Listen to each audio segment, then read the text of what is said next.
In this video, I'm going to show you how to paint this pretty rose using Caran D'Ache water-soluble pastels so that you can create a painting you can be proud of. Let's get into it.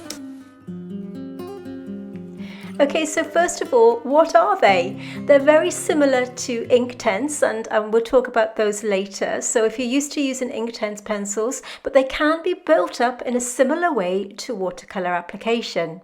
You can see here that I've swatched out all the colours that I have in this tiny little set, and I'm sort of mixing the colours together to create as near as I can to the reference photograph that we have. You can see that you can apply them like this by just scribbling them onto the watercolour paper and then activating the pigment by using plain water. They are extremely creamy, they're buildable, you can create strong, vibrant colours and also soft, subtle washes as I'm showing you here. So the paper that I'm using today is by Etchr. It's a cold press 50% cotton paper and it's vegan and it's on a block, so when you open it up it comes with a black sheet of paper like this which you will need to remove. I've already done this and I've sketched out, I've outlined my picture like this, ready to paint. Now if you can't draw or don't like drawing, don't worry, because we provide you with a free reference photograph and a simple outline to follow, and I'll tell you later on how you can obtain them. And this is how I trace down my line drawing, by printing out a black and white copy, scribbling on the back and just doing it this way. I've drawn a frame around the outside with the size I've just shown you there, and these are the colours that I'm using from the set. Now as I said earlier on, it's a very limited set that I've purchased from Jackson's, and I'm going to be matching the colours as best I can.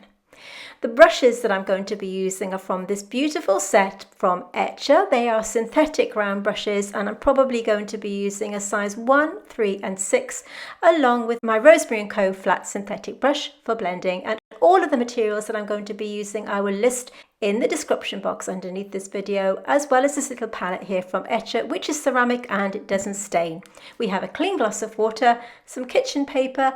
So let's make a start on this painting. To begin with, I'm going to be mixing the lightest colour yellow that I can see here along with orange.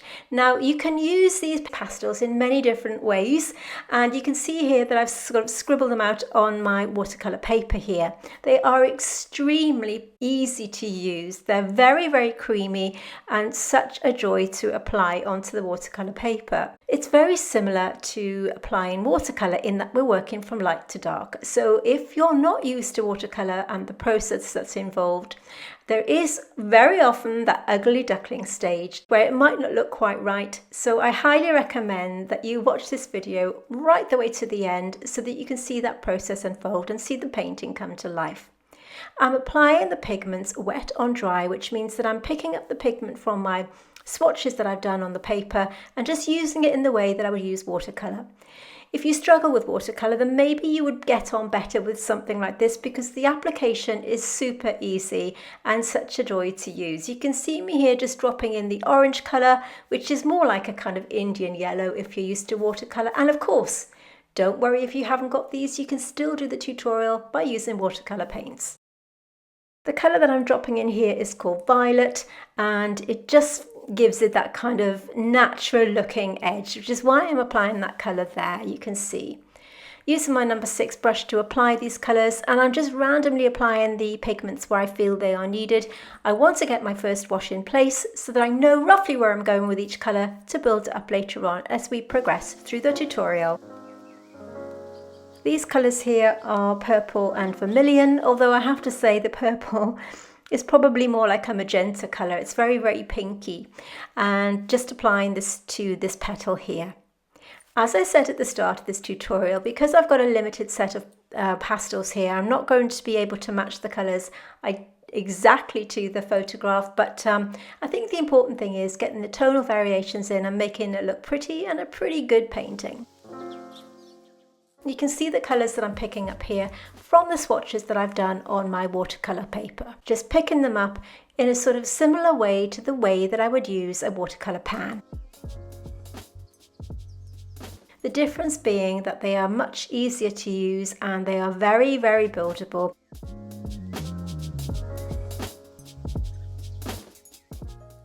With the jade colour, I'm applying in a really watery consistency for the first wash of the leaves.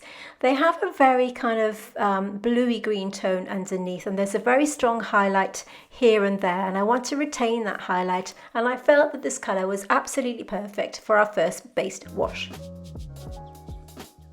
Picking up the yellow-green colour, and I'm going to apply this on the stalk. This is my number 1 size round brush, and as I said at the start, all the materials that I'm using today I will list in the description box underneath this video.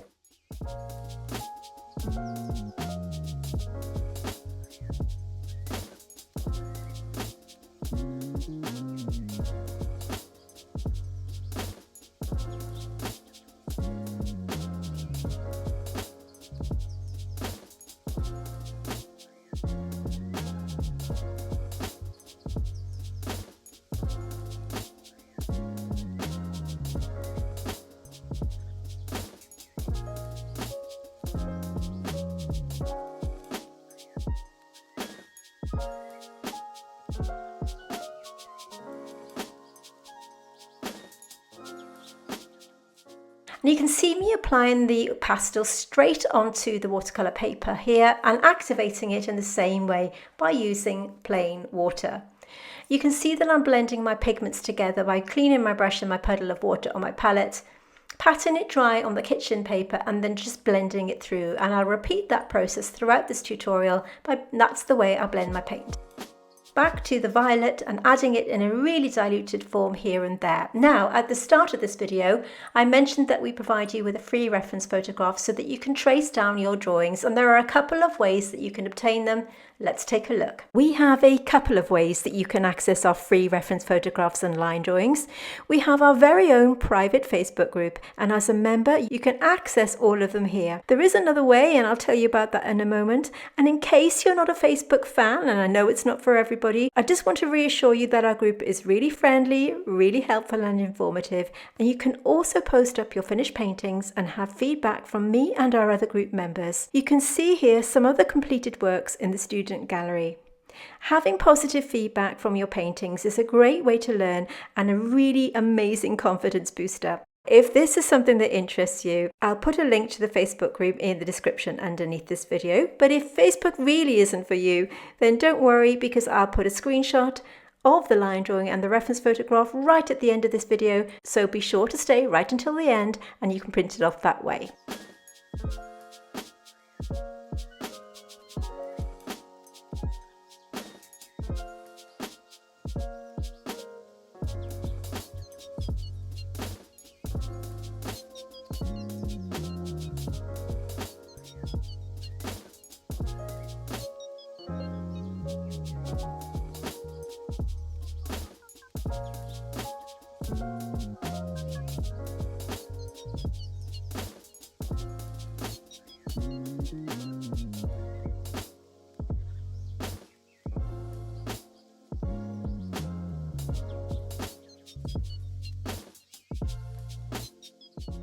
If you are enjoying this video, I'd really appreciate it if you could press the like button so that more people can see it and enjoy it too. And you may want to consider subscribing to this channel if you haven't already. We release new content every single Tuesday. These are full-length tutorials and that you can join in and just enjoy them.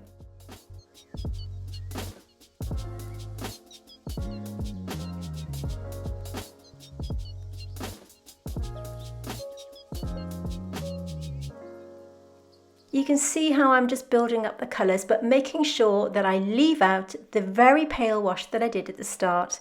I want to retain that brighter colour in certain areas of the rose. And remember, it's all about having fun with your painting.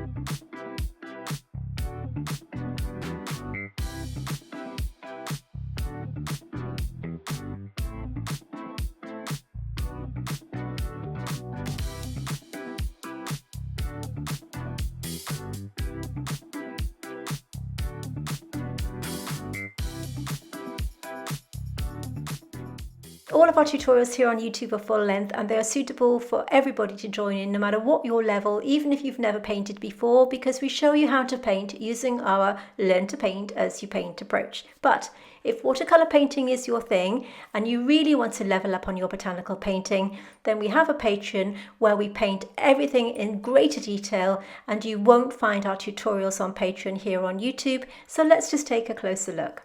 Now, all of our tutorials on YouTube are free and full length, but if you really love the idea of botanical painting but are not sure where to start, then you may want to head over to our Patreon where we post brand new botanical painting tutorials every month. We have different membership levels to suit you, and of course, you won't find any of our Patreon tutorials here on YouTube, and they are free of those annoying ads. So if you want to learn how to paint botanicals that you can be proud of, then I will link it in the description below, and it's also a way for you to support my channel. You can see me here adding vermilion in a slightly thicker consistency to add some darker values to one of the petals like this.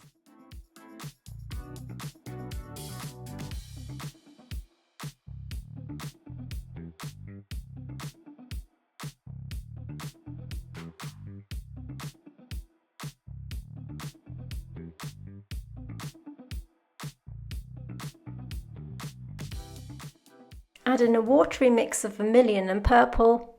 You have full control of your pigments by putting them on the paper this way.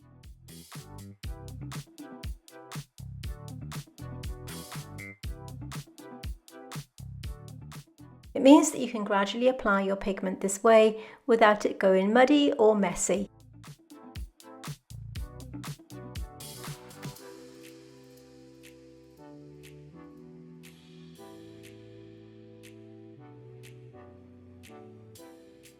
One of the great things about these Caran D'Ache water-soluble pastels is that they are very buildable. Now, sometimes with watercolour you can get that muddy look, particularly if you're new to watercolour painting, and that can be really off-putting and destroy your confidence. So maybe by trying something like this, it will help you boost your painting confidence so that you can create paintings that you really enjoy and can be proud of.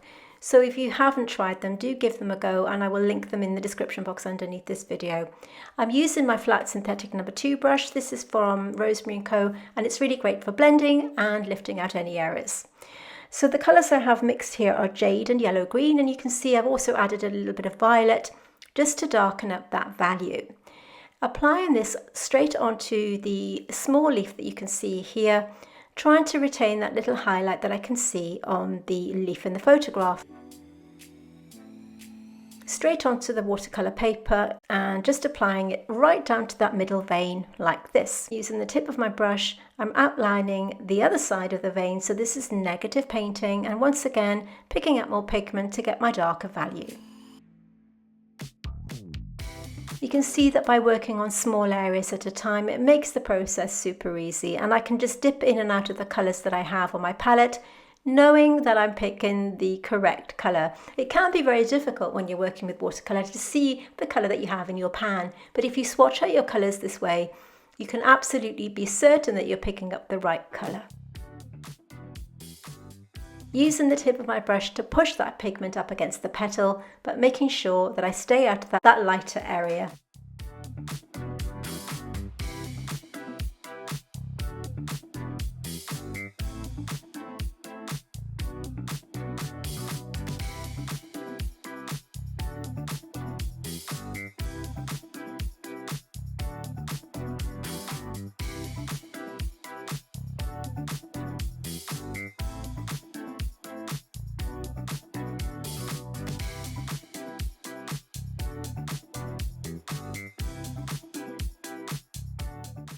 And I'm doing the same on the other leaf here.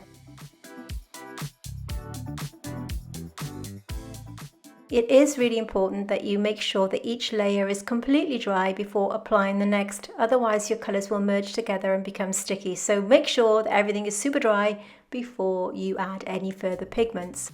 So blending the colours in like this, you notice I keep doing this process where I'm cleaning my brush and my tiny puddle of water in my ceramic palette, patting it on my kitchen paper and then blending it through.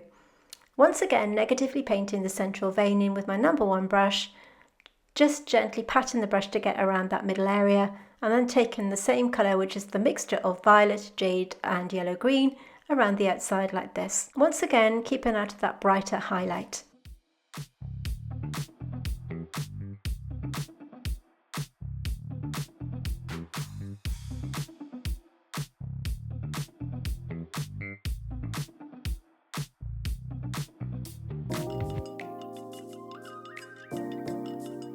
Another thing I really like about these water-soluble pastels is the price point.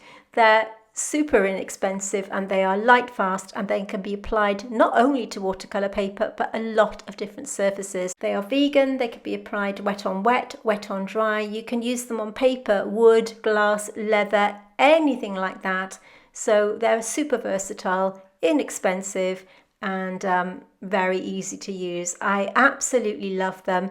I bought this little set and a couple of other colours, but you can see how versatile they are, and even with a small set I can get quite a lot of different values and a lot of different colours.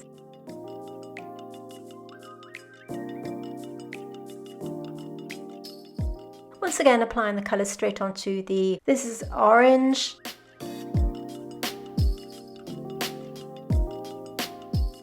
right up to that pencil line, making sure that the other colours are dry, and carrying on the process like this. You can see I'm dipping in and out with my colours. This is purple, and once again mixing them up on my watercolour swatch here. Look how creamy they are, they're just beautiful to use. When you put the pigment straight onto your watercolour paper, when you're using it to swatch out your colours like this, it's really surprising how creamy they feel. I was just blown away by them and had to buy this little tin. I just love them. So you'll be really surprised when you add water to this. If you're used to using Derwent Inktense pencils and you apply them in the same way as I'm doing here, you're in for a surprise, and I promise you that you will love them. Going back to violet and just darkening up some of the yellow tones here and there to make it look a little more natural and take out that bright yellow tone.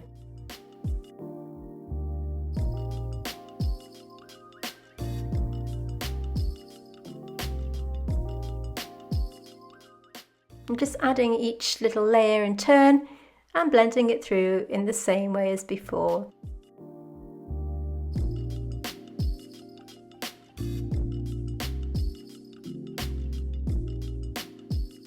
I've just mentioned Derwent Inktense pencils, and we have done a few different Inktense tutorials that you can see here.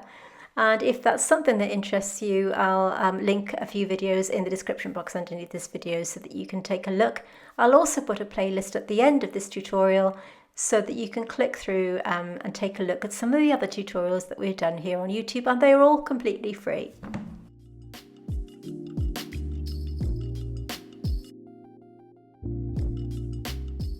Now that this is dry, I'm adding some of the orangey tone that I've mixed here. So we have vermilion and orange. I'm cleaning my brush, patting it dry and blending it through.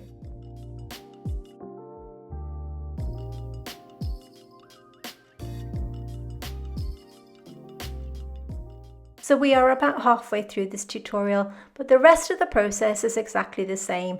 I'm going to be swatching out my colours, applying them like this and blending them through one by one. So we have got quite a way to go yet, but because it's the same procedure, I'm going to let you watch this in peace and listen to some lovely music.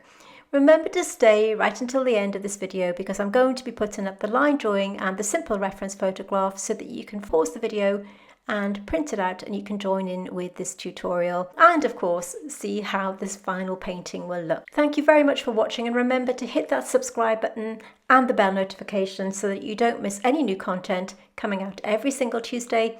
I'm going to leave you in peace and I'll see you soon.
you.